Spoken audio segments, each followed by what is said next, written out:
Bien, bonsoir. Je suis Michel de Warzée, pour ceux qui ne me connaissent pas. Je suis le directeur de cette maison traditionnelle de la langue française et d'autant plus heureux d'accueillir l'Académie royale de Belgique ici, avec son secrétaire perpétuel Yves Namur, M. Berroutier, M. Pour nous, c'est une très très grande joie. Ce théâtre est un petit théâtre de proximité. Claude Voltaire, qui l'a inauguré, qui l'a inventé, dont j'ai pris la succession, avait pour adage de défendre la langue française dans la tradition. Et j'ai repris le flambeau il y a une vingtaine d'années. Et la tradition, ce n'est pas la conservation des cendres, mais la préservation du feu. Voilà. Et nous défendons la langue. Merci. Je passe la parole au secrétaire perpétuel, M. Yves Namur. Je suis très très heureux de vous accueillir. Merci Michel. Alors bonsoir à toutes et à tous. Alors, je voudrais d'abord remercier la comédie Claude Voltaire, Michel de Warzée, toutes ses collaboratrices et collaborateurs. Remercier aussi celui qui aura la joie, la chance de mettre Paul sur la sellette, de le mettre à la question, de le soumettre à la question. Alors, je voudrais simplement, quand même, on en parlera certainement, Paul m'a dit, tu ne présentes pas mon ami Jean-Claude, c'est moi qui en parlerai. Je voudrais quand même dire un mot sur Paul. Alors, on ne peut pas me tromper. Paul, on le sait, est un romancier, est un nouvelliste, est un essayiste, est un homme de théâtre. Il a publié... Est-ce que tu peux mettre ton micro un peu plus haut? Voilà. Voilà. Je suis un peu petit.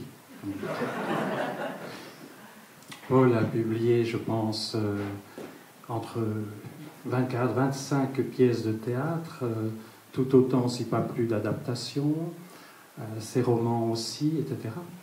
Et ce que l'on sait aussi aujourd'hui, le sujet, ce sera Paul, homme de théâtre et, je pense, peut-être adaptateur.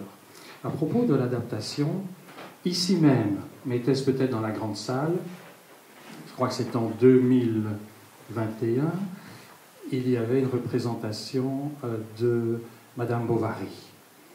Et Paul a dit que finalement l'adaptation c'était un peu, et l'adaptateur, c'était un peu comme un Indien Givaros. Et quelque part, si eux étaient des coupeurs de tête, lui était un coupeur de texte. Voilà. Mais Paul, c'est aussi toutes ces pièces de théâtre. Ces adaptations, je voudrais quand même dire une chose, c'est que Paul est amoureux depuis sa jeunesse, depuis son adolescence, de Madame Bovary. Mais, sois rassuré Maya, Madame Bovary est morte en 1857. Alors, je dirais que ses premières pièces, c'est en 1986, je pense, Les Pupilles du Tigre. On n'oubliera pas La Danse du Fumis, qui fut d'ailleurs son premier roman, qu'il avait écrit à Prague, d'ailleurs. Et autre chose, c'est aussi son fameux Don Quichotte, dont on s'en souvient. Alors, je voudrais simplement terminer en vous lisant un fragment du préambule de Paul, que Paul a écrit pour sa fabrique de personnages, qui est un des livres que l'Académie a publié.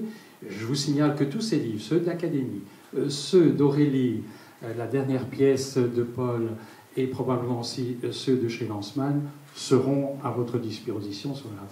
Alors, je voudrais terminer en vous citant Paul. Ce sera bref. Et je le cite. « Consacrer des pages à dire combien le théâtre a marqué votre vie d'écrivain, comment vos textes naissaient et se construisaient, comment ils arrivaient sur la scène, ce qui s'y passait alors, c'est presque ouvrir un monde de rêve ou de fiction. À me relire, écrivais-tu, mon cher Paul, ces 4 décennies m'apparaissent soudain pour reprendre ce qu'en disait le grand metteur en scène Jean-Pierre Vincent, comme une parenthèse enchantée. Eh bien, cher Jean-Claude Berruti, c'est à vous d'ouvrir cette parenthèse qu'habite probablement Paul Lémon, mais ouvrez-la pour nous. À vous.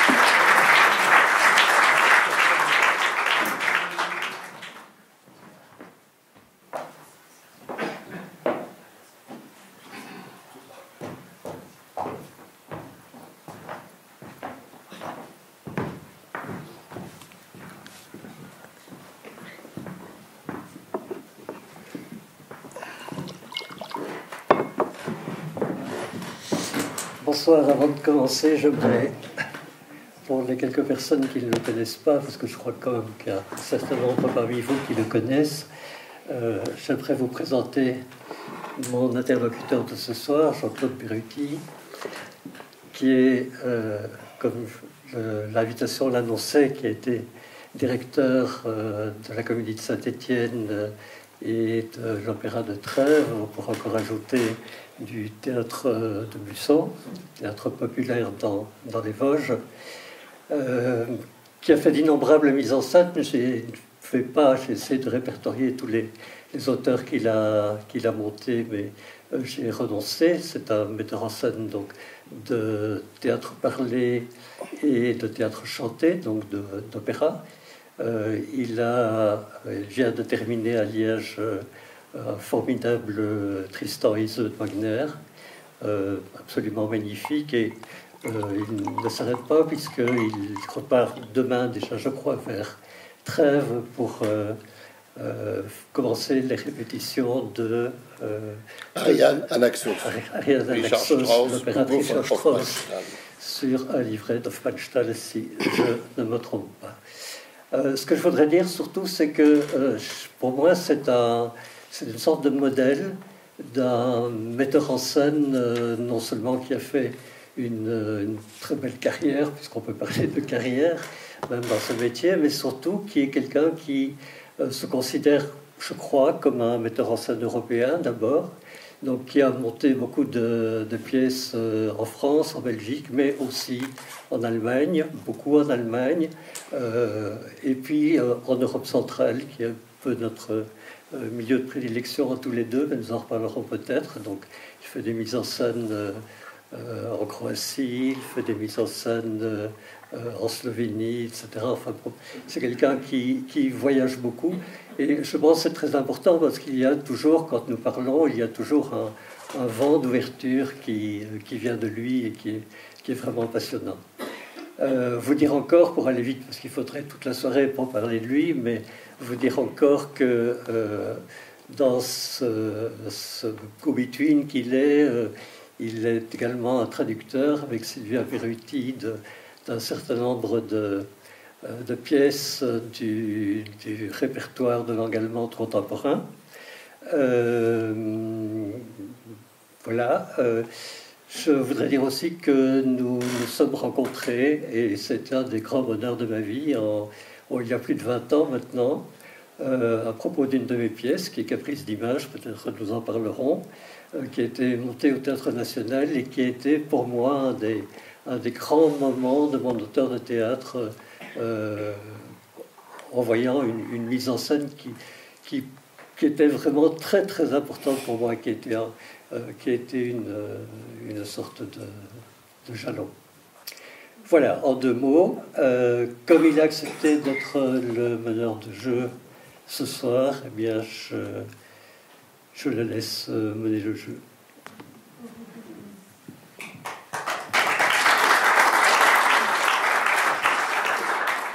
Merci Paul pour tout ça. Je crois qu'il vaut mieux parler au micro. Est-ce que ça va, la place du micro? Parce que c'est très important pour tout le monde.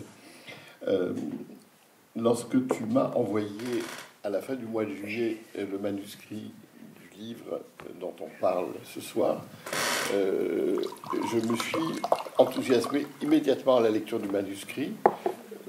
Paul, tu voulais avoir mon avis, et on a commencé à débattre et à discuter de ce que tu m'avais envoyé. Et sur le moment, je n'ai pas compris pourquoi ce livre tout en m'intriguant, m'intéressait tellement. Et puis, les mois passant, je crois que j'ai compris, et donc je vais essayer de vous raconter ce qui, moi, m'a plu dans ce livre. J'ai la méchante tendance, peut-être académique d'ailleurs, de vouloir savoir ce que nos ancêtres ont fait avant nous. Ça m'intéresse beaucoup, ne serait-ce que pour savoir comment on peut faire les choses différemment, ou en tout cas s'approcher d'une sorte d'idéal. Et en me racontant ma petite histoire du théâtre européen, j'ai été bien en peine de trouver qui avait tenté la curieuse expérience qu'a tenté Paul, c'est-à-dire de nous faire entrer dans sa fabrique de personnages. Alors je me suis dit, bon, Molière, ben non, Molière, il a écrit en effet une pièce où il nous fait rentrer dans la fabrique, mais c'est la fabrique de la répétition, c'est-à-dire c'est la fabrique du monde des acteurs. C'est pas du tout la fabrique des personnages. Et puis je me suis dit, bon, oui, Pirandello, lui, il a écrit des choses en dehors des pièces de théâtre. Puis on reparlera de Pirandello, parce que comme il a beaucoup adapté de nouvelles en théâtre, ça nous intéresse beaucoup, Paul et moi. Mais il n'a pas vraiment écrit sur sa fabrique. Il y a dans la correspondance des petites choses, mais c'est pas vraiment ce que j'appelle la fabrique de théâtre. Puis après, je me suis dit, oui, bon, il y a Brecht. Alors Brecht, il a écrit beaucoup, et à l'effet, ça pourrait ressembler. Le journal de travail, ça peut faire penser, parce que dans le journal de travail, Brecht se livre beaucoup, pas comme homme, mais comme auteur dramatique. Mais c'est un journal, c'est pas un livre écrit après beaucoup d'années de pratique de la littérature théâtrale, parce que c'est une littérature particulière, et je suis sûr qu'on va en parler. C'est pas non plus une confession, et en même parce que Paul fait aussi des confessions. Paul, qui est si pudique, fait aussi des confessions. Et donc j'étais un peu désespéré de ne pas trouver un petit modèle. Ça m'aurait fait plaisir de trouver un petit modèle. Et puis il y a quelques jours, je me suis dit, mais mon Dieu, mais c'est bien sûr, pourquoi n'y ai-je pas pensé plus tôt? Le modèle, il vient de Venise. Bon, alors évidemment, je suis relativement intéressé par Carlo Goldoni. Mais le seul qui a vraiment fait ça avant Paul, c'est le grand comique italien. Qu'est-ce qu'il fait Goldoni, quand il a 40 ans, il n'est plus un jeune homme, il décide de changer de métier. Oui, il n'est plus un jeune homme, Suzanne. Bon, il est un homme à 40 ans. Qu'est-ce qu'il décide de faire? Il décide de s'engager comme auteur à gage dans une compagnie de comédiens. Il est payé moins que les acteurs et il doit fournir. Et une fois qu'il a fourni, quand il est bien plus âgé que Paul et qu'il est exilé à Paris, il écrit en français ce qu'il appelle ses mémoires françaises. Et si vous ouvrez les mémoires françaises, c'est exactement le livre de Paul. Et ce qui intéresse Goldoni, je fais une petite parenthèse, mais c'est pour mieux parler de Paul, vous allez voir. Ce qui intéresse Carlo Goldoni, il le dit partout, c'est le théâtre et le monde. Alors le théâtre, il l'a écrit, et dans ses fameuses mémoires, qui ne sont pas vraiment des mémoires, qui sont un atelier de personnages, il écrit comment le monde, comment il a perçu le monde, et comment, en percevant le monde, il a écrit des pièces. Il y a une grande différence avec Paul, enfin il y en a plusieurs, mais Paul, il n'a pas écrit 300 à 350 pièces et adaptations, mais il a écrit des adaptations de romans aussi, Goldoni. Hein. Le rapprochement, il n'est pas si vain que ça. Et donc j'ai envie de poser à Paul une première question qui est double, parce que Goldoni raconte sa rencontre mythique avec le théâtre. C'est magnifique et probablement faux, mais ça fait rien. C'est tellement beau. Il est sur une barque avec des acteurs, il quitte Venise pour aller à Padova sur la fameuse barque. Il part avec des acteurs en tournée, il a 8 ans. Évidemment, il tombe amoureux des actrices. Et il dit que c'est comme ça qu'il est tombé dans le jus du théâtre. Et puis après, il raconte dans toutes ces satanées mémoires qui ne sont pas faciles à lire, il ne raconte qu'une chose, c'est comment il a été toute sa vie contraint par les acteurs, par les mécènes, par le directeur de la troupe à écrire. Donc mes deux questions à Paul, c'est comment toi tu es tombé, c'est quoi l'histoire mythique de ton enfance et de ton goût pour le théâtre, et deux, qu'est-ce qui t'a donné, comment es-tu rentré dans ce monde que tu ne connaissais pas autour de la quarantaine, si je ne me trompe, grâce à Philippe Sireuil. Voilà. Bon, alors l'histoire mythique, c'est très court. C'est très court. En fait, bon, je suis un passionné de littérature, ça je crois qu'on le sait. Je lis beaucoup. J'ai lu très tôt, très tôt. Et j'avais lu d'abord, quand j'étais gosse, j'ai lu beaucoup de Jules Verne pour commencer. Et puis un jour, le collège dans lequel j'étais, les grands ont fait une représentation de Michel Strogoff. Voilà. Et j'ai vu mon Michel Strogoff de papier devenir Michel Strogoff, très mal joué sans doute, mais quand même, c'était très impressionnant de dire Michel Strogoff sur la scène et de le voir que l'on brûlait ses yeux devant sa maman. Enfin, c'était toute l'histoire pathétique de Michel Strogoff, ça m'a fortement impressionné. Ça, c'est la première chose au théâtre. Et la seconde dont je me souviens, qui était aussi très importante, parce que tôt, j'ai lu Dostoïevski, oui, assez tôt. Et j'ai vu un jour, j'avais 17 ans, 18 ans, j'ai vu un jour, ici à Bruxelles, une adaptation des Possédés, des démons par Albert Camus. Et j'ai vu ça, c'était je crois au Rideau de Bruxelles ou aux Beaux-Arts, et c'était un comédien de l'époque qui s'appelait Raoul de Manès qui jouait le rôle de Stravogin. Et là aussi, je me suis dit, pour Dieu, ce que j'ai lu dans le texte, je le vois incarné, et c'est formidable. C'est formidable. C'est ce passage passage des mots et du personnage qu'on se représente à l'acteur. Là, il y a quelque chose qui pour moi, est vraiment très impressionnant. Et ça s'est évidemment tout à fait concrétisé quand Philippe Serreuil m'a proposé d'écrire ma première pièce, qui était une commande, Le Pupille du Tigre, et qu'il y a eu la première lecture publique. J'ai déjà raconté ça, mais et j'ai vu brusquement mes petits personnages de papier devenir des corps, devenir des voix, devenir des choses animées ou des êtres animés. Et je me suis pris pour Dieu le Père. C'est formidable, c'est vraiment formidable. Et voilà, c'est comme ça que je suis tombé dans le théâtre, parce qu'après je me suis dit, ça je veux continuer, c'est trop important.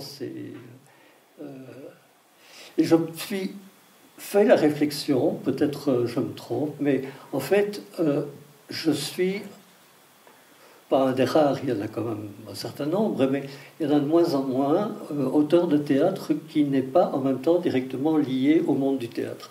Donc qui n'est pas acteur, qui n'est pas metteur en scène, qui n'est pas dramaturge, etc. Et je pense que ces auteurs-là, il y en a beaucoup, et il y en a qui sont vraiment formidables. Il y en a qui vont jusqu'à écrire leurs pièces en travaillant avec des acteurs. Je pense à Joël Pomerat, par exemple, il y en a un certain nombre. Donc, ce sont des grands auteurs. Ces auteurs-là, pour eux, le passage du mot à l'acteur, ça va de soi. Eux sont tombés dedans depuis longtemps. Ils sont... voilà, c'est tout à fait normal. D'ailleurs, on dit à un acteur, tiens, essaye quelque chose. Ah oui, il a bien ta réplique, ok, je la note. Et puis il écrit sa pièce aussi comme ça. Pour moi, c'est différent. Je viens de la littérature. Et chaque fois, il y a cette espèce d'émerveillement, ce surgissement en voyant que les mots, ce fantôme, en quelque sorte, ces mots, ce fantôme de personnage, deviennent un vrai personnage. Et deviennent un personnage vivant. Et en plus, que ce personnage peut changer. Il suffit qu'il y ait une nouvelle mise en scène, qu'il suffit qu'il y ait un nouvel acteur qui reprenne le rôle, et c'est quelqu'un tout à fait différent, mais en même temps, c'est le même personnage de papier. Ça, c'est quelque chose d'absolument merveilleux. Et je tiens beaucoup à ça, parce que pour moi, je vais être un peu long parce qu'il faut. Je tiens beaucoup à ça, parce que pour moi, c'est le lien qu'il y a entre le théâtre et la littérature. C'est-à-dire que de plus en plus, malheureusement, aujourd'hui, on voit que le théâtre se sépare de la littérature, enfin un certain nombre de gens en tout cas, et que la position d'un auteur qui se dit le théâtre, c'est la littérature, c'est compliqué. C'est compliqué parce que les littéraires disent oh, le théâtre, ça ne m'intéresse pas beaucoup, le théâtre c'est difficile à lire, voilà. Et les gens de théâtre, dès qu'on prononce le mot littérature, littéraire, oh là, ça fait le rythme qui va se briser, ça fait trop de mots, etc. Donc c'est une position qui est difficile, mais pour moi elle est fondamentale. Je veux dire que le théâtre c'est d'abord de la littérature, et puis après on va vers la lumière. Enfin il y a une citation qui est un peu une sorte de talisman pour moi, qui est une citation que j'ai reprise ici parce que je voulais la sortir, et donc je peux la sortir tout de suite. C'est une citation de Tadeusz Kantor, le grand homme de théâtre polonais. Et Tadeusz Kantor dit ceci: tout interprète, donc il parle de l'acteur, est une apparition qui avance vers les vivants, l'acteur étant le spectre du personnage emmuré dans les pages d'un livre. L'acteur étant le spectre du personnage emmuré dans les pages d'un livre. Je trouve ça merveilleux. Je trouve ça merveilleux parce que ça donne au théâtre vraiment sa dimension littéraire, et puis il y a l'autre dimension de l'autre côté, il y a le spectacle, mais c'est de là pour moi que ça vient. Alors, tu es aussi pour moi une sorte d'exception, parce que je connais quand même quelques auteurs de théâtre vivant, et ce qui m'étonne et qui me fait extrêmement plaisir quand je les entends, c'est de réaliser à quel point l'émerveillement n'est jamais tombé. Et ça m'étonne, parce que chaque fois que tu vas au théâtre et que tu me racontes ce que tu as vu, tu me parles des acteurs. C'est-à-dire que c'est comme si il n'y avait pas eu d'habitude. Et je vais donner deux exemples qui vont à contrario et qui sont connus, donc c'est un secret pour personne. Samuel Beckett était insupportable en répétition. Il voulait que tout ça, il voulait que les choses soient absolument fixées. C'était terrifiant pour les acteurs et pour le metteur en scène. Et son collègue non moins génial, Ionesco, quand il avait un coup dans le nez, c'était terrible. Je le sais, de collègues metteurs en scène qui l'ont mis en scène. C'était effrayant. C'est-à-dire que tout le monde craignait l'arrivée à la répétition de l'auteur. Et avec toi, c'est l'exact contraire. Alors après, je connais des auteurs et des autrices de théâtre de ta génération ou plus jeunes qui sont pas méchants, mais ça existe aussi. Mais l'émerveillement dans lequel, après toutes ces années, dans lequel tu demeures, ça c'est quelque chose de très étonnant. Et je pense qu'en effet c'est très bien pour l'écriture. Mais je suis surpris de ça. Peut-être que tu as des choses à dire en plus sur les acteurs, ou je passe à ma question suivante. Non, c'est merveilleux l'acteur. C'est merveilleux. L'acteur se dédouble. Je veux dire, c'est mon ami. Souvent, je les connais, les acteurs. Enfin, je connais un certain nombre où je les rencontre avant les représentations. On boit un verre ensemble, on rigole. Et puis, ils passent de l'autre côté. Et, bon, je disais, ça devient ma créature, mais c'est encore autre chose. Ils sont les doubles des personnages. Ils sont passés dans la fiction. Et ce rapport réalité-fiction aussi est quelque chose qui n'arrête pas de me fasciner, hein, de toutes les manières. Et là, au théâtre, on l'a en permanence. Donc il y a là quelque chose. Ils sont dans le rêve tout de suite. Ils sont dans le rêve. Une scène de théâtre, c'est un rêve. Je veux dire, il y a de la lumière, il y a un décor. C'est tristounet, je dis, une pièce sans un beau décor, enfin un beau décor, pas un décor à la naturaliste, mais voilà, un décor qui est raté ou des éclairages qui ne fonctionnent pas. Enfin, tout ça pour moi c'est très important. Et l'acteur est là-dedans, donc il est vraiment le personnage de fiction. Il est le rêve incarné. Donc, comment ne pas l'admirer, sauf si vraiment le spectacle n'est pas bon, mais il y a quand même de bons spectacles malgré tout. En gros, tu dis qu'à partir du moment où il y a théâtre, c'est plus toi qui es Dieu, mais c'est l'actrice et l'acteur qui sont Dieu. Oui, on peut dire ça. ça. Que tu veux dire. Oui, on peut dire ça. Non, mais c'est bien. Il faut leur rendre hommage, d'autant plus qu'il y a quelques actrices et quelques acteurs qui sont là ce soir et quelques-uns qui ont joué les textes de Paul, donc on pourra en parler avec eux un peu plus tard.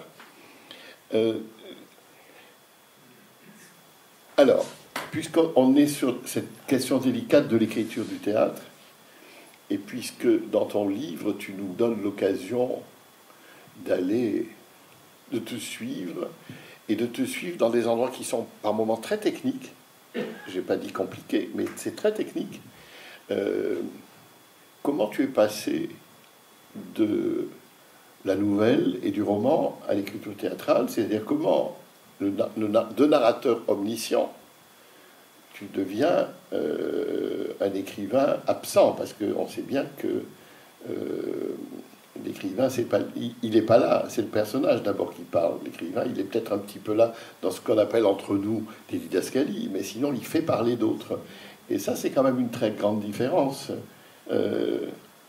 Ça suffit comme question ou je continue? Oui. Voilà. Non, parce que j'ai nous préparer une autre derrière. Après, je vais te demander comment toi, en tant que metteur en scène, tu sens l'écrivain dans le texte, parce que dans le texte théâtral, parce que ça aussi, c'est une chose qui est vraiment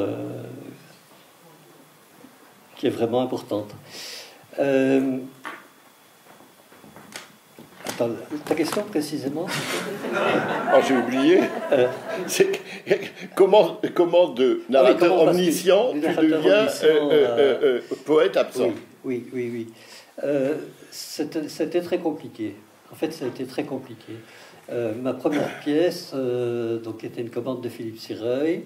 Il m'a fait, et à juste titre, il y a eu X versions, parce que je devais apprendre mon métier, et patiemment, je crois, il a quand même pointé un certain nombre de choses en me faisant recommencer, et très bien, et très bien. D'autant plus que les romans que j'ai écrits étaient pas tous, mais enfin quand même quelques-uns, des romans oraux, je dirais, avec un narrateur et un narrateur bavard. Hein, donc voilà, il parle, et puis chaque fois Sireuil coupait, il disait non, écoute, voilà, il fallait changer les choses pour... J'ai appris la cassure avec lui, notamment. Hein, la rupture. La rupture, oui, c'est ça. Comment on rompt au théâtre et comment c'est nécessaire. Donc j'ai appris le sous-texte, j'ai appris toute une série de choses très techniques. Je m'en suis rendu compte après, au moment même, je râlais, je me disais, oh. Mais non, c'était vraiment très important, tout en il respectait mon univers et complètement. Donc je lui dois vraiment beaucoup. Mais et c'est vrai que dans Les Pupilles du Tigre, par exemple, il y a un personnage qui était le plus facile à écrire parce que c'était le personnage bavard par excellence. C'est un dompteur qui se révélait un faux dompteur, qui était faux dompteur, qui était quelqu'un qui n'arrêtait pas de se vanter. Donc voilà, c'était très simple à écrire. Les autres, c'était parfois un peu plus compliqué. Alors, petit à petit, j'ai appris ça. Mais en même temps, je crois que je suis resté avec un théâtre extrêmement bavard. On me dit toujours il y a trop de mots. Trop de mots. Quand on a monté Caprice d'image, les critiques étaient bonnes ou moins bonnes quand il a monté. Mais quelqu'un a dit, Polémon, trop de mots. Hein, comme l'empereur dit à Mozart dans Amadeus, trop de notes. Voilà, trop de mots. Et c'est vrai, il y a trop de mots, je reconnais, il y a trop de mots. Je pourrais expliquer pourquoi il y a trop de mots. Hein. C'est important pour moi qu'il y ait trop de mots, parce que ce sont mes personnages, et mes personnages ne vivent que par des mots. Donc voilà, ça fait partie de ça. Donc il y a eu un sens de glissement, et en même temps, oui, j'ai appris les ruptures. Et j'ai appris à composer une pièce qui doit durer au maximum 1h30, 2 heures. J'ai appris à sortir les personnages du romanesque, mais c'est pas toujours très facile, parce que pour moi, une pièce de théâtre, c'est pour prendre l'image très traditionnelle, autant il y a voilà, on dit il y a l'arbre qui cache la forêt, mais ici non. Une pièce de théâtre, ce sont des arbres qui montrent la forêt derrière. Voilà, c'est tout ce qui est sous-entendu, etc., et qui pour moi appartient à un univers romanesque. Enfin, peut-être je me bafouille un peu, je sais pas, je suis peut-être pas très clair, mais pour moi c'est très clair en tout cas. Voilà, donc j'ai appris ça petit à petit, et ça a été très important, et voilà. Mais toi, donc la question, comment sens-tu l'auteur, le narrateur dans une pièce de théâtre? Ah bah, on le sent au bout de 3 pages. Ça va très très vite. C'est-à-dire qu'on sent immédiatement quelque chose qui résiste à l'immédiateté de la compréhension. C'est-à-dire que ce que vous comprenez immédiatement, au bout de 10 minutes, c'est parfaitement ennuyeux. Et donc, comme en général, en tout cas moi, je lis le texte dans une théâtrale, dans une continuité, comme vous allez le recevoir. C'est pas si on lit une pièce par vous, ça marche pas. Il faut commencer, puis dire, et puis après là, au bout d'un quart d'heure, au bout d'un quart d'heure, oh, c'est le vide sidéral. Donc c'est clair qu'il n'y a pas d'écriture. Il y a de l'écriture là où ça résiste. Là où on se dit, tiens, c'est bizarre, tiens, c'est pas logique, tiens, mais pourquoi ce personnage dit ça? Ça, c'est la première chose. Et dans le cas de Paul, j'y reviendrai après, c'est particulièrement complexe. C'est pas pour ça que c'est pas bien, mais c'est particulièrement complexe. Et puis la deuxième chose, c'est comment sont les dialogues. Parce que ça, c'est le plus difficile de tout, et pour les romanciers, et pour les dialoguistes de cinéma, et d'ailleurs, il y a de moins en moins de vrais dialoguistes au cinéma, et pour le théâtre, c'est comment on fait parler un personnage. J'écris un peu pour moi de la littérature romanesque. C'est atroce écrire. Si on n'a pas le sens de ça, et je ne l'ai vraiment pas, donc c'est un gros travail, c'est très difficile. Et ça, à la lecture d'un texte théâtral, on entend tout de suite. On se dit, ah, là, oui, il y a là, il y a un personnage. Et puis on entend tellement tout de suite qu'on se dit, ah, tiens, celle-là, elle serait très bien pour jouer ça. Ah, tiens, celui-là. Alors là, ça veut dire qu'il y a vraiment de la matière.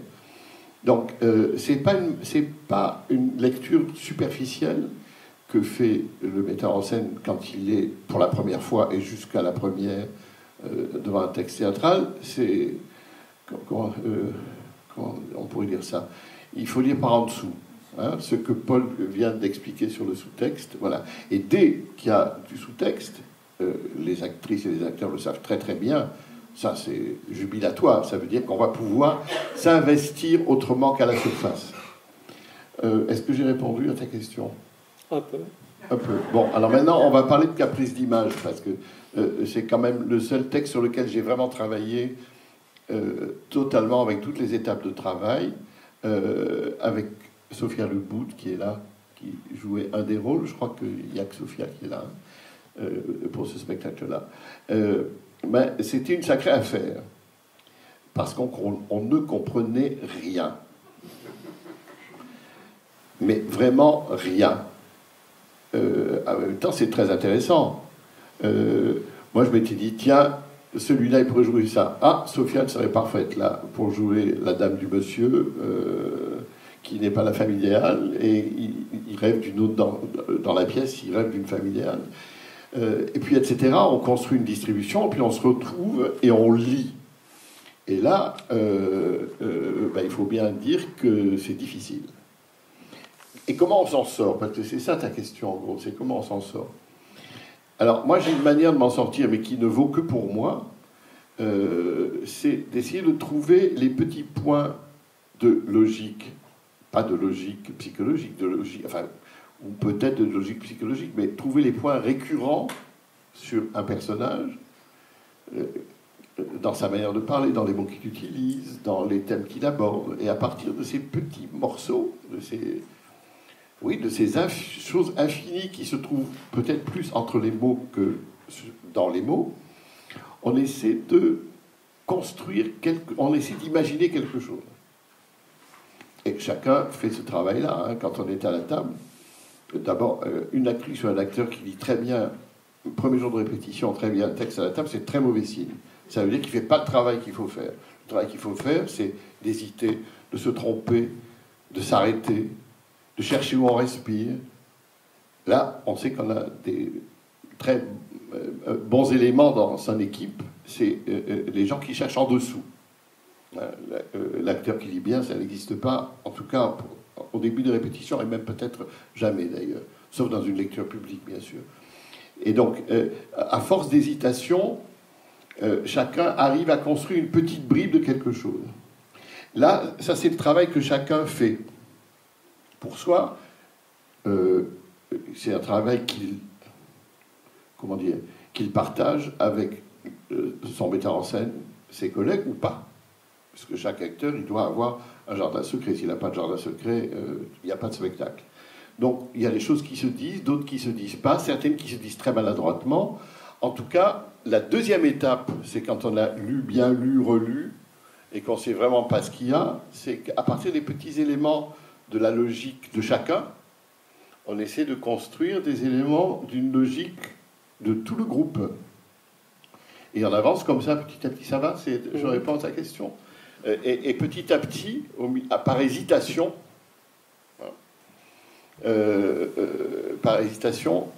on arrive à construire peut-être quelque chose qui a un sens. Parce que toute la question, c'est qu'évidemment, pour que vous, spectateurs, vous ayez du plaisir, il faut que ça ait du sens. Même si le sens est absurde, mais il faut qu'il y ait quelque chose que j'aime bien appeler la logique interne.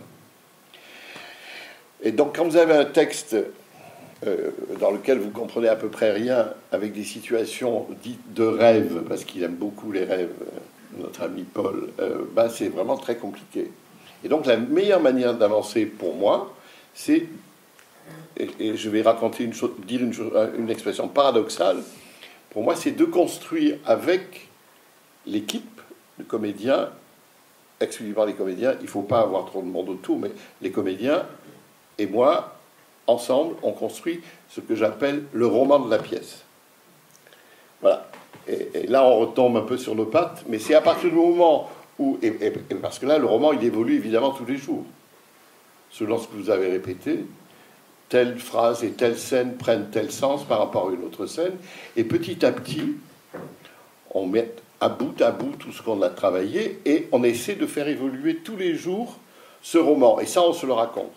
Et dans le théâtre de Paul Émond, c'est très important de se le raconter parce que ça nourrit évidemment ce qu'on peut appeler l'imaginaire. Moi, je préfère le jardin secret de chaque comédienne et de chaque comédien. Voilà. Et c'est un peu comme ça qu'on finit par sortir du tunnel. Parce que les répétitions de Caprice d'Images, c'était un tunnel. On s'est régalé, hein. Je dis, c'était une très bonne équipe, mais c'était clair qu'on était dans le tunnel.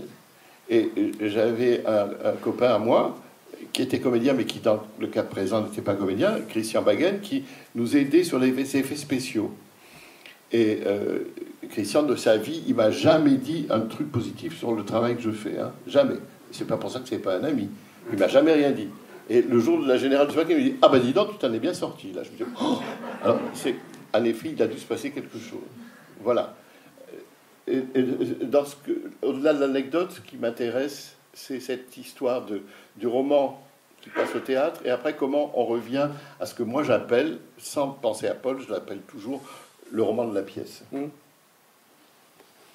vais encore dire un petit mot de Caprice d'Images, peut-être. Vas-y. Je comprends que c'est une pièce compliquée. Un jour, il m'a convoqué devant des acteurs et il m'a dit « Qu'est-ce que tu as voulu dire là ?» En fait, je ne savais pas très bien. Je ne savais pas très bien. Mais aucun auteur de théâtre répond précisément à cette question-là. J'en connais pas. Ah ben ça me soulage, oui. Mais effectivement, Caprice d'Images, c'est une pièce très simple au départ. C'est-à-dire que j'ai eu une idée, j'ai trouvé... Enfin, c'est pas une idée, ça peut passer par la tête comme ça, j'ai trouvé formidable. C'est la femme qui parle devant son mari, qui se plaint, qui raconte des trucs, et puis le mari s'endort, et puis il ronfle, Et alors, ça énerve la femme, elle siffle. C'était Sophia, d'ailleurs, Sophia Lebout, qui jouait cette femme. Elle siffle, et paf, elle se retrouve dans le rêve de son mari. Et là, il y a une autre femme qui arrive. Il dit, mais qui êtes-vous? Elle dit, qui êtes-vous? Et elle dit, mais je suis la femme de ses rêves. Voilà. J'étais tout content d'avoir trouvé ça, mais vraiment, j'ai ri comme un gosse. Ça a duré 1h30 après. C'est formidable. Et puis après, j'ai écrit la pièce un peu comme je te disais, à la va comme je te pousse. Enfin, voilà. Et j'aime bien écrire les pièces à la va comme je te pousse, c'est-à-dire je ne sais pas très bien où je vais. Si je sais trop vite où je vais, c'est pas bien. Il faut aller un peu au hasard, comme ça, laisser les personnages faire un peu ce qu'ils veulent. Et puis voilà, et puis là, la pièce s'est terminée, j'étais content, et puis il l'a eu dans les mains, mais après, oui, je comprends bien que c'était un peu compliqué à monter. Ce qui a été formidable, et tout ça, je dis que ça a été vraiment un jalon dans mon rapport, dans l'histoire de mes pièces mises en scène. Ce qui a été formidable, c'est que j'ai appris énormément de choses sur cette pièce, parce que le roman que tu avais trouvé, il était bien structuré. On l'avait trouvé ensemble. Hein. Oui, mais enfin, voilà. Ça, c'est une première chose. Et puis, il s'est passé quelque chose de formidable dans sa mise en scène et dans son travail, notamment cette chose-là. J'ai oublié de dire, Jean-Claude travaille toujours avec le même scénographe, qui est un formidable scénographe, qui est Rudy Sabongui. Et ils avaient eu une idée absolument merveilleuse, qui était dans la pièce, il y a un coiffeur. Les scènes réalistes se passent dans un salon de coiffure, et ils étaient donc il y avait le coiffeur qui coiffait le client, et ça se passe devant un miroir chez le coiffeur. Et en fait, ce miroir, c'était simplement l'intersection entre la salle et la scène. Hein, c'était voilà. Donc il se regardait dans le miroir, mais il voyait les personnages de façon imaginaire. Le public de façon imaginaire. Enfin, il y avait un rapport spéculaire là qui était tout à fait étonnant. Et moi qui suis un obsédé du miroir, si je peux dire, c'est vraiment un thème fondamental dans ce que j'écris. Non par narcissisme, je crois, mais voilà, c'est vraiment une image fondamentale. Ça a été pour moi une véritable révélation, parce j'étais vraiment au creux de mon monde fantasmatique. Enfin, c'était formidable. Bah, tu m'as enlevé une question, enfin non, je t'en voudrais pas. J'ai toute une question sur le miroir, mais ça y est, tu as tout dit sur le miroir. Non. Non, mais ce qui est assez joli, c'est que dans la dernière pièce que j'ai montée, qui est un opéra, Tristan et Isolde, il y a beaucoup de miroirs, et Paul était très fasciné par les jeux de miroirs dans le spectacle. Mais on va pas parler de ça, non. Si. Ah. Si. Bon. Si, parce que ça rejoint quelque chose de fondamental chez moi. C'est-à-dire que je parle de mes fantasmes. Hein. Donc il y a le miroir. Il y a le miroir. On se regarde dans le miroir. Le miroir, c'est Narcisse. Narcisse, il tombe dans l'eau. Il se regarde dans le miroir et puis il meurt. Donc le miroir fixe, c'est la mort.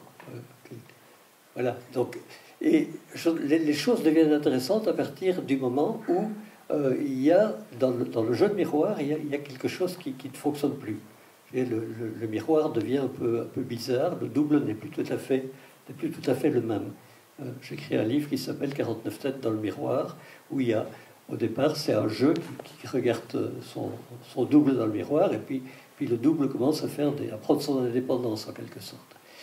Et donc ce jeu de double, dans la mise en scène de Jean-Claude du Tristan et Isolde, pour moi, il a fait quelque chose d'absolument magnifique et tout à fait étonnant. C'est que au rôle de Tristan, dans le rôle de Tristan, il a mis un double, un personnage absolument muet, voilà, qui est un acteur qui au départ était vraiment le double de Tristan. Et puis à un certain moment, chose vraiment étonnante, ce double commence à prendre son indépendance sur le plateau. Ça, je trouvais étonnant, enfin, qu'il n'est plus le double de Tristan. Il l'est encore, mais en même temps, il se balade, il va voir à gauche, à droite.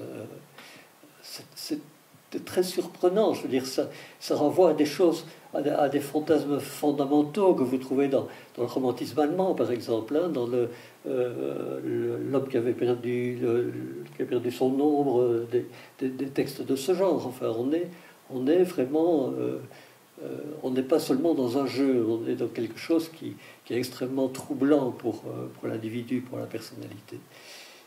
Et ça m'a vraiment renvoyé à mon univers. Je trouvais ça superbe.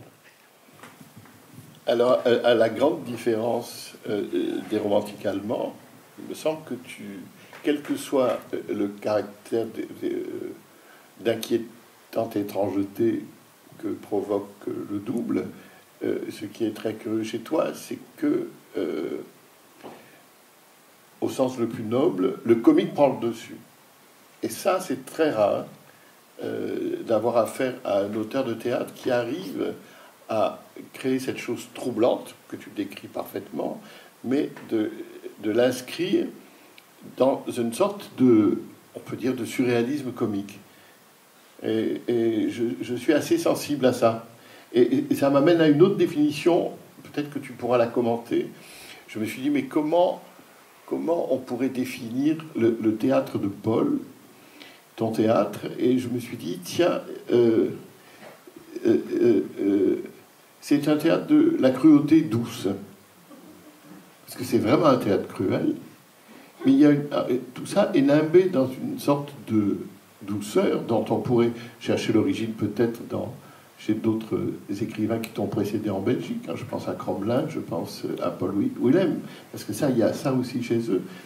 Mais chez toi, cruauté douce et toujours une sorte de sens du comique. Il y a toujours une sorte de clin d'œil. Et les trois choses mêlées, je peux vous assurer, ça ne se rencontre pas tous les jours chez les écrivains de théâtre. Est-ce que tu as des choses à dire là-dessus? Je vais dériver un peu. Oui, mais bien sûr. Oui. Oui, c'est le double, il est vite caricatural, ou il est vite grinçant, il est grotesque. Il y a quelque chose de l'ordre du grotesque. Je pense que il y a quelque chose dans ce comique-là qui vient peut-être d'Allemagne ou d'Europe centrale, enfin qui appartient à des auteurs chez nous, mais qui ont été marqués par ça. Quand on parle de Willems ou de Crommelin, ce sont des gens qui ont été marqués ou par le romantisme allemand pour ce qui est de Willems, ou par l'expressionnisme pour ce qui est de Crommelin quand même. Et oui, il y a quelque chose de grinçant dans le double. Et donc l'humour a à voir avec ça, je pense. L'humour a à voir avec ça, et je retrouve ça effectivement chez un certain nombre d'auteurs que j'aime bien, mais qui sont pas belges alors, pas français certainement, et qui sont plus des auteurs d'Europe centrale ou mais donne-nous des noms. Polonais, ou comme Rovitch par exemple, ou comme Raval en Tchéquie, enfin des auteurs de ce type-là, oui. Et que je retrouve curieusement, enfin non, pas du tout curieusement, que je retrouve chez Ionesco, certainement. Bien sûr. Que je vais retrouver chez Matei Vichniac aujourd'hui, l'auteur roumain qui écrit en français. Enfin, c'est cet humour-là qui est inquiétant en même temps, très souvent, qui n'est pas seulement de l'humour. C'est pas du comique, vraiment. C'est autre chose. Voilà.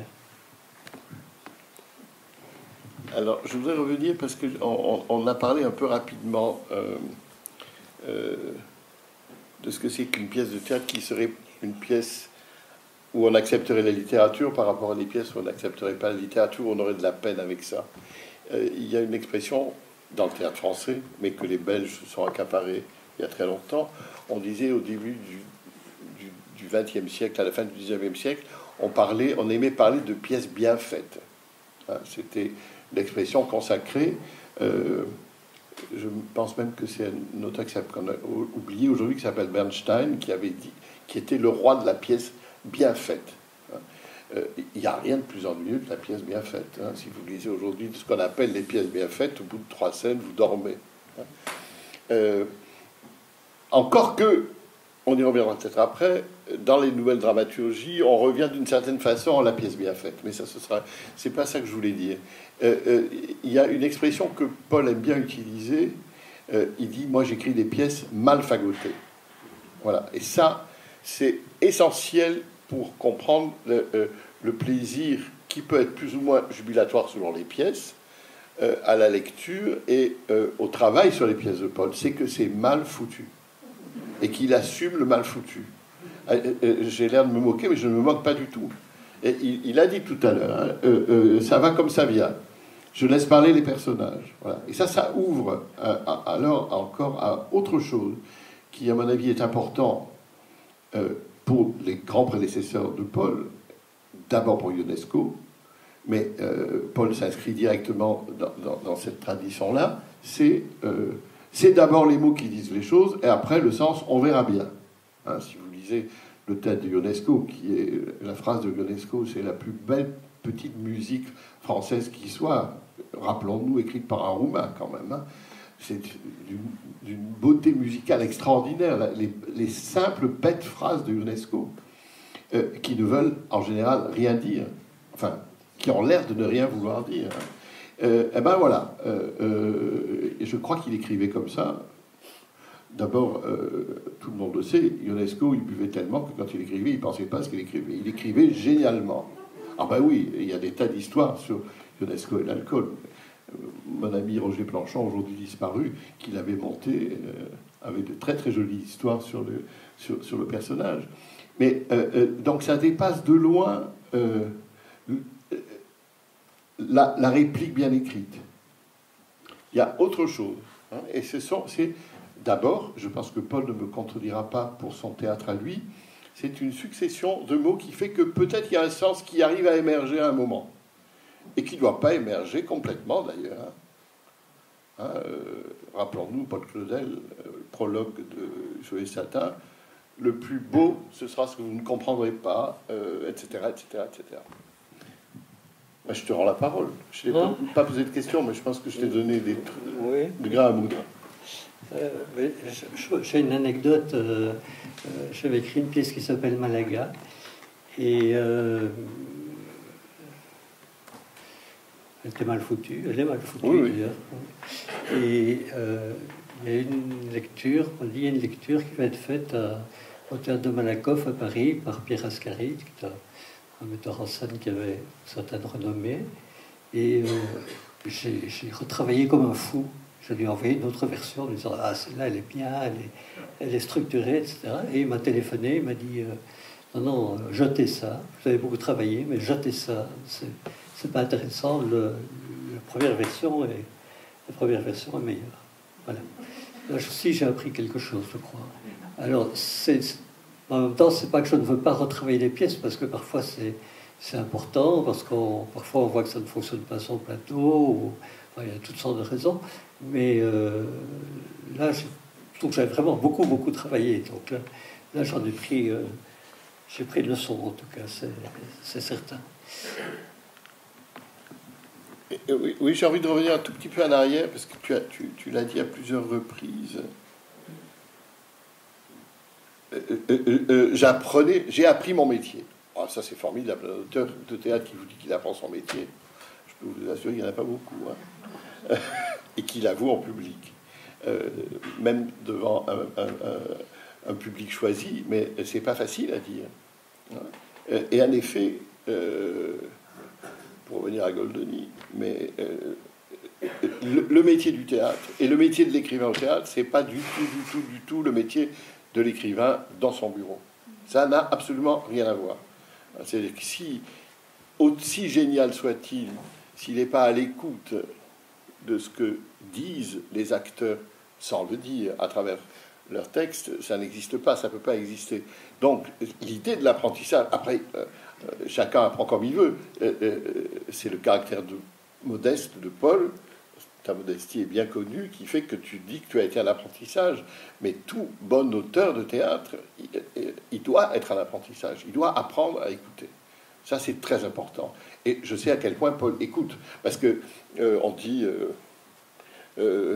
oui, il faut faire quand on est metteur en scène, il faut faire des lumières, il faut faire des trucs. Non, il faut d'abord écouter les acteurs. Si vous ne savez pas écouter les acteurs, vous faites un autre métier. Et ça s'apprend. Et ça, c'est très compliqué. C'est même le plus compliqué. C'est pas regarder, oh là là. J'ai vu travailler un très grand homme de théâtre auquel j'étais lié d'amitié, qui est mort aujourd'hui, qui s'appelait Tabori, Georges Tabori. Je l'ai vu travailler avec ses comédiens à Vienne. Il avait un œil, il avait une oreille. Il disait rien aux acteurs, mais je peux vous dire qu'il avait une manière d'écouter les comédiens avec son unique oreille. J'aurais bien voulu n'avoir qu'une oreille et écouter les acteurs comme ça. Hein. Et ça, Paul, c'est un truc que tu as, toi. Écoutez les acteurs. Écoutez la petite musique qu'ils sont en train de produire. Et je crois que c'est vraiment un élément très très important pour les praticiens du théâtre comme pour les auteurs. Après, chacun fait comme il veut, mais ça, c'est absolument irremplaçable. Oh là, tu es allé tellement vite que j'ai plus de questions. Non, j'ai beaucoup de questions encore. J'ai encore beaucoup de questions. Moi, maintenant, j'ai des questions sur ce qui nous réunit d'une certaine façon. Toi, au niveau de la création littéraire, c'est la question de l'adaptation. Puisque, même si vous n'avez pas lu toutes les pièces de Paul, vous savez qu'il y a à peu près autant d'adaptations que de pièces originales. Voilà. Et ça soulève une question importante, qui est la question que tout traducteur se pose. Sylvia et moi, nous en savons quelque chose, puisque nous traduisons, mais moi, j'en sais quelque chose, parce que qu'est-ce que je fais d'autre en répétition que de traduire Paul ou un autre? Je passe mon temps à traduire. Et en traduisant, on prend toujours des risques, puisqu'on est pour traduire, on prend des décisions. Et quand on prend des décisions, il arrive qu'on trahisse. Et puis, il arrive que trahir, ce soit très bien. Hein, Paul le sait, mais voilà, et tu le sais en tant qu'adaptateur. Donc, cette question de la traduction du monde d'un autre, et du monde d'un autre, pour moi qui suis vraiment, je le dis modestement, mais j'y crois, un interprète et pas un créateur, comment on traduit le monde d'un créateur, c'est une question très importante. Donc j'ai envie de poser la question au créateur. C'est au-delà du fait que tu choisis évidemment ce que tu vas adapter, ou à peu près toujours,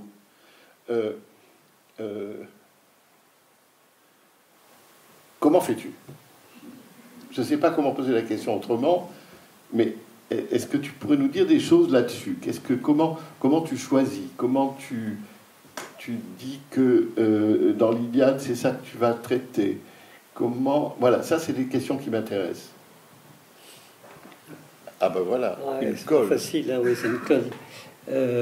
Yves Namur parlait de Tête de Givaro tout à l'heure. Effectivement, c'est vrai que si on prend, je sais pas, l'Iliade par exemple, ou l'Odyssée, voilà. La première grosse adaptation, c'était une commande de l'Odyssée. Bon, un livre, voilà, c'est 2 heures, quoi. Bon, c'était 2 heures à peu près. Et débrouille-toi maintenant, parce que l'Odyssée, c'est quand même, c'est pas 2 heures, hein, si on la lit à haute voix, c'est 2 jours ou 3 jours. Donc il faut, il faut. Ce que je me dis avec tout au bout du chemin, c'est que ce qui est important, c'est de trouver quelque chose qui est de l'ordre du noyau dur, de ce qui est vraiment une sorte de diamant brut, qui est vraiment l'essentiel de l'œuvre. Alors, comment on y arrive, je ne pourrais pas dire ce que c'est, hein, je ne pourrais pas dire pour telle œuvre c'est ça exactement, mais c'est de force de tourner autour et de tourner et d'encore tourner, finalement faire de réduction en réduction, on arrive à quelque chose d'assez compact. Et ce compact-là, que l'on jette à la tête du spectateur, renvoie, je crois, de manière forte à l'envie alors d'aller lire toute l'œuvre, quelque chose de ce type-là. Et pour arriver à ce compact-là, il y a une chose qui me paraît essentielle. Peut-être que ça, c'est mon vice littéraire en quelque sorte, c'est d'aller chercher la construction de l'œuvre et de vouloir à tout prix la garder. Par exemple, dans l'Odyssée, on peut raconter l'Odyssée, voilà, j'ai vu les adaptations de l'Odyssée comme ça. Mais ce qui me semble essentiel dans l'Odyssée, c'est qu'il y a un double récit, il y a un double fond. Au départ, il y a une narration en troisième personne et Ulysse est un personnage. Et puis à un moment donné, quand Ulysse fait naufrage, arrive chez les Phéaciens, qu'il est à la cour des Phéaciens, et il raconte toute son histoire passée. Et là, il devient un narrateur. Et c'est parce qu'il raconte bien, qu'il séduit les Phéaciens, qui sont des gens qui pourtant n'aiment pas les étrangers, qu'on lui dit « Ok, on va te ramener chez toi ». Donc c'est formidable, je veux dire, c'est une valorisation du récit en même temps qu'un des plus grands récits qui ait jamais été fait. Et ça, il fallait absolument pour moi tenir ce double fond.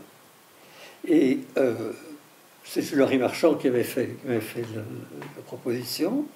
Et quand je lui ai donné ça, il a sauté là-dessus comme la misère sur le monde. Enfin, je trouvais ça formidable parce qu'il y avait plein de possibilités au niveau du jeu. Ulysse racontant, mais c'était brusquement, il y avait... bon, il ne faisait pas que raconter, en même temps, il se passait un tas de choses, mais en même temps, le cyclope, par exemple, ça devenait des petites marionnettes. Hein, des choses très faciles à faire sur scène, mais qui avaient un effet extraordinaire. Donc, voilà, c'est quelque chose de l'ordre de la construction fondamentale de l'œuvre. Ça, c'est important, parce que je pense aussi qu'il y a une sorte d'éthique de l'adaptateur qui est de servir l'œuvre et de ne pas s'en servir. Hein, de ne pas dire, voilà, ok, bon, on peut faire un Don Quichotte qui est qui devient un défenseur de l'écologie, etc. Mais bon, c'est plus ça, quoi. Enfin, c'est pas mon boulot, ça, c'est autre chose. Mais en tout cas, ça, bon, il faudra en parler beaucoup plus longtemps et le temps passe, mais ça, en tout cas, c'est pour moi, c'est l'essentiel. Puis après, encore une chose, c'est que je me rends compte que plus je fais des adaptations, plus malgré tout, je mets ma patte à moi. Je ne peux pas m'empêcher de transformer quand même un certain nombre de choses et ça devient un peu du Polémon aussi, mais bon, ça c'est autre chose. Mais je ne vais pas te laisser en paix avec la question de l'adaptation, parce que... Peut-être qu'on va arrêter après. On va arrêter, il faut arrêter. Non, ça va, on peut continuer encore un tout petit peu, je crois. Moi, ce qui m'étonne, c'est le nombre, la qualité des modèles choisis, parce qu'en général, c'est quand même, dans ce que tu choisis d'adapter, on a affaire aux grandes œuvres de l'humanité. Donc le nombre, la qualité du résultat, l'extraordinaire variété d'écriture, parce que j'ai de la peine à me dire que c'est le même Polémon qui a écrit l'adaptation de Kafka que le Polémon qui écrit Madame Bovary, par exemple. Madame Bovary, il y a une sorte de style très français qu'il faut prendre évidemment avec ironie et pas pathétique ni solennité. Ça fait beaucoup. C'est-à-dire que il y a dans ton catalogue autant de pièces originales que d'adaptations. Alors, je sais que tu vas me répondre, oui, je suis un grand lecteur. Oui, mais ça ne me suffit pas tout à fait comme réponse.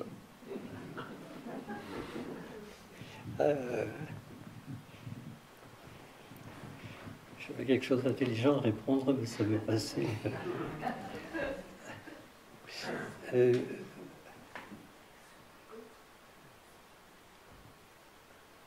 Oui, je suis un grand lecteur. Non, c'est passionnant, je veux dire, d'être dans une grande œuvre et vraiment d'être dans une grande œuvre et de pouvoir voir comment c'est fait, enfin comme un gars de sauce regarde le grand cuisinier, c'est un peu ça. Hein. Et puis après, de trouver effectivement les codes de transposition, oui, pour mettre ça au théâtre, parce qu'il n'y a rien à faire, le langage du théâtre est foncièrement différent. Mais de toute façon, je disais, en gardant en regardant la construction. Je voulais dire quelque chose, mais je... Bon. Tu seras pardonné. Oui. Alors, moi, je voudrais qu'on revienne sur la spécificité du théâtre. J'ai évoqué Pirandello, c'était pas tout à fait que pour le plaisir de dire son... ça y est. Oui. Non, et c'est vraiment important. C'est que le plaisir de l'adaptation, c'est aussi de se retrouver, comme je le disais au début, à cette intersection du texte et du théâtre. Ça, je pense que c'est assez magnifique parce qu'on est... souvent, d'ailleurs, dans les adaptations que je fais, je garde un narrateur. Ou bien il y a une forme de narration quelque part. Et donc on passe de la narration au dialogue en permanence, très souvent. Et je suis très content, par exemple, de ces derniers temps, j'ai travaillé avec... J'ai trouvé l'équipe pour le faire, hein, qui est mes amis parisiens qui ont fait sa petite compagnie qui s'appelle La Fiancée du Pirate. Et c'est avec eux qu'on a fait Madame Bovary, puis on a fait une adaptation de L'écume des jours de Vian, et puis l'éducation sentimentale. Et chaque fois, je me rends compte que je ne regarde pas... Enfin, une fois que je leur donne le texte, après, ils travaillent de leur côté. Donc, je n'assiste pas aux répétitions. Mais je me rends compte qu'en fait, ils ont exactement... ce goût et cette technique qu'il faut pour sans cesse passer de la narration au dialogue, mais quand ils sont narrateurs, ils jouent en même temps. Je veux dire, ils ont un rôle de narrateur. Ils ne sont pas assis, ils sont là comme ça en disant « et alors, Madame Bovary, tralala ». Non, c'est plus compliqué. Mais ils ont vraiment trouvé la technique adéquate. Et donc, il y a un dialogue avec eux qui est, même si c'est un dialogue muet quelque part, mais un dialogue avec eux qui est formidable. Et évidemment, des textes comme Madame Bovary ou comme l'éducation sentimentale, ça fait, je ne sais pas moi, 10 versions avant d'arriver à ce qu'on veut. Hein. C'est un énorme travail. Mais le dialogue à ce niveau-là est assez passionnant parce que on est vraiment sur la même longueur d'onde, techniquement parlant. Voilà. Ah ben voilà. Voilà. C'est très bien. Donc je reviens là où je me suis arrêté, parce que ça a à voir exactement avec ce que Paul vient d'évoquer. Ce qui est formidable quand on a affaire à une bonne pièce et à des très bons auteurs, c'est le cas de Paul. Je pense à Pirandello, parce que c'est lui qui met au point cette technique-là. C'est-à-dire qu'avec les personnages de Pirandello, quand c'est bien traduit, vous êtes dans le flux mental du personnage. Et ça, c'est le paradis pour les actrices, les acteurs et le metteur en scène. C'est-à-dire que ce que Paul a évoqué comme cassure, moi je parle de rupture dans notre langage quotidien, on parle plutôt de rupture, ça permet de reconstituer un flux mental, le flux mental de celui qui parle, de manière absolument illogique la plupart du temps, si vous le lisez à première vue, mais il y a cette chose du flux mental. Et donc ma question, c'est... Dans la mesure où tes personnages de romans, au départ, sont des bavards, hein, le bavard, c'est le flux mental, hein, c'est le flux mental intérieur qui passe à l'extérieur. Hein. Comment, du flux mental du personnage qui se raconte, tu passes au flux mental de plusieurs personnages qui se racontent à tour de rôle? Parce que ça, c'est à mon avis le secret, et je crois que tu as trouvé comment faire ça. En tout cas, tu l'expliques un peu dans ton livre, mais c'est bien si tu nous le dis en direct. Oui. En fait, une fois qu'on met des bavards ensemble sur un plateau, ils ne se supportent pas. Ils veulent chacun prendre la parole à l'autre. Donc le conflit devient une lutte pour la parole. Hein? Donc il y a peut-être là, il y a quelque chose qui devient tout à fait théâtral. Voilà, ce sont des personnages que j'ai appelés des casse-oreilles. Quand on dit des casse-pieds, c'est des casse-oreilles. Ils ont rencontré parfois dans la vie, comme ça. On avait un voisin, je me rappelle, je regarde Suzanne, on avait un voisin à Saint-Gilles, quand on habitait Saint-Gilles, qui était... quand il vous attrapait, on était foutus, quoi, dans la rue. On était foutus. On en avait pour un quart d'heure. Finalement, j'avais trouvé le truc, c'est de prendre mon téléphone quand je l'apercevais, de faire semblant de téléphoner. Mais oui, c'est les casse-oreilles, et c'est ça, au fond, le langage, parce que le théâtre, c'est ça, finalement. Prenez une pièce de Tchekhov ou d'autres. C'est des gens qui se battent pour la parole. Ils ne s'écoutent pas. Ils s'écoutent pas. Ils n'ont qu'une envie, c'est de pouvoir parler. Alors, ils font semblant d'écouter l'autre, et puis, dès qu'il y a moyen, c'est Kundera qui dit ça. Il dit ça très bien. Quand quelqu'un parle, et puis vous entendez des gens qui parlent, et puis l'autre, ah, c'est tout à fait comme moi, et puis hop, il reprend. Hein, voilà. Et je crois qu'il y a quelque chose de fondamental là-dedans, dans le dialogue de théâtre. On va peut-être arrêter. Oh, non, il y a encore une question, puis après, j'ai aussi une surprise. Tu as dit une chose qui n'est peut-être pas assez commune dans le milieu des auteurs de théâtre. Tu as dit « j'ai trouvé l'équipe pour le faire ». Ça, c'est formidable, parce que ça a l'air de rien quand on entend cette phrase. Mais il y a tout un pan de la création de Paul qu'on n'a pas abordé, et bon, pour terminer, on va peut-être l'aborder, c'est ce que moi j'appelle le théâtre de Tréteau. Paul, vous le savez si vous avez lu le livre, si vous connaissez Paul, peut-être pas tout le monde le sait, mais il a comme ça des accointances ou des complicités avec des équipes qui font du théâtre de Tréteau. Et, curieusement, ça a fabriqué pour lui-même un nouveau genre. Des choses que tu n'aurais, je pense, pas écrites, ni pour le Théâtre National, ni pour le Rideau de Bruxelles, etc. etc. Peut-être tu peux nous dire un mot sur ce qui te plaît tellement. Est-ce que c'est que derrière la fabrique des personnages, il y a le maître des marionnettes qui s'installe là et qui raconte une autre histoire? Voilà, ça m'intéresse. Ce sera a priori ma dernière question, mais après j'ai une petite surprise. Oui, c'est-à-dire que ça a été l'occasion, on fait le larron, comme on dit, j'ai eu des propositions d'écrire effectivement pour des compagnies qui jouaient en plein air ou bien des textes courts. Et je me suis rendu compte qu'il y a une autre... qu'il y a un grand plaisir à écrire des personnages de quelques mots. Quelques mots, ça fait un personnage. Il ne faut pas grand-chose, mais c'est un personnage qui n'a pas de passé, qui n'a pas de futur. Il est là juste le temps de... Comme certains personnages des petits récits de Kafka. Enfin, c'est ça. Hein. J'ai adapté des petits récits de Kafka pour ce type de théâtre. C'est-à-dire qu'il est là. Voilà, il est là juste le temps. Et on peut faire des personnages formidables comme ça.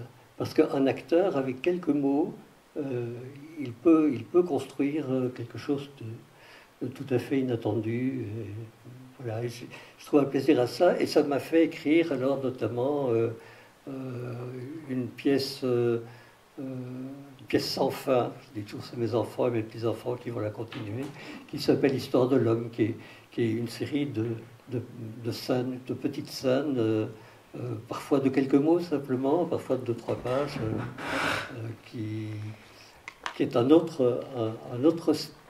autre façon d'écrire, qui est peut-être aussi plus directement, avec beaucoup de guillemets politiques, parce que je ne fais pas du tout un théâtre politique, mais là, qui est quand même quelque chose qui est une sorte de moquerie permanente, je dirais, sur le refus de l'altérité, pour parler très vite. Enfin, donc il y a quelque chose de ça là-dedans. Voilà. Bon, alors pour finir, après on vous donnera la parole, et comme Paul vient de dire qu'il n'est pas un écrivain politique, je vais contredire Paul. Voilà.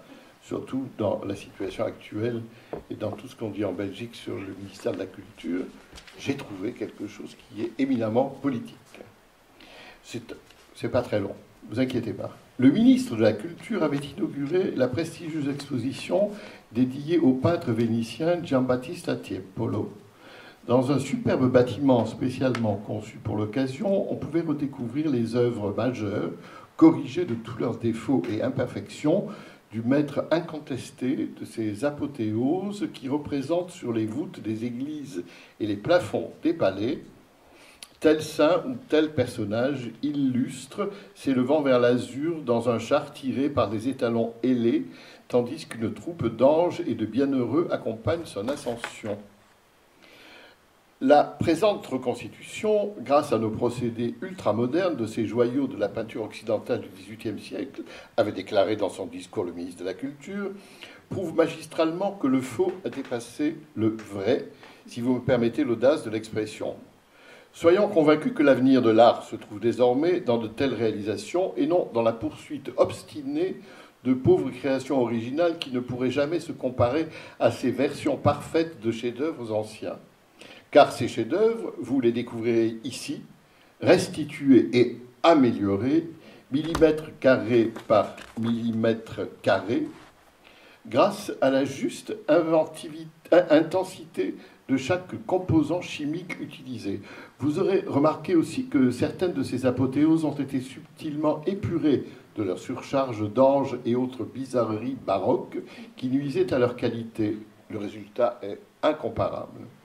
Ceci m'amène à élargir un instant la réflexion et à évoquer aussi la littérature, avait poursuivi le ministre de la Culture. Vous savez comme moi qu'une intelligence artificielle de la dernière génération vient d'établir une nouvelle édition de « À la recherche du temps perdu », nettoyée de ses multiples scories et correctement ponctuée. Oui, oui, chers amis et chères amies, foi de ces phrases interminables dans le labyrinthe desquelles on se perdait, foi de toutes ces considérations tortueuses et alambiquées que l'on se devait de simplifier pour le plus grand bénéfice tant de l'auteur que de ses lecteurs. Il est temps de le proclamer, de même qu'enfin nous rendons réellement visibles tous les sommets de la peinture, il faut rendre lisibles tous les sommets de la littérature.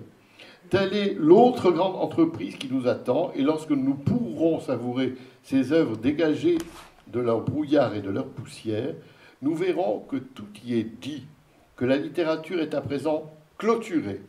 C'est pourquoi il est préférable de consacrer le papier, denrée qui va se faire rare, à mettre à la disposition de tous les publics ces grands textes que nous allons rendre abordables, plutôt que de publier encore et toujours de nouveaux romans et poèmes qui ne arrivent pas de toute façon à la cheville. Voilà, c'est très politique.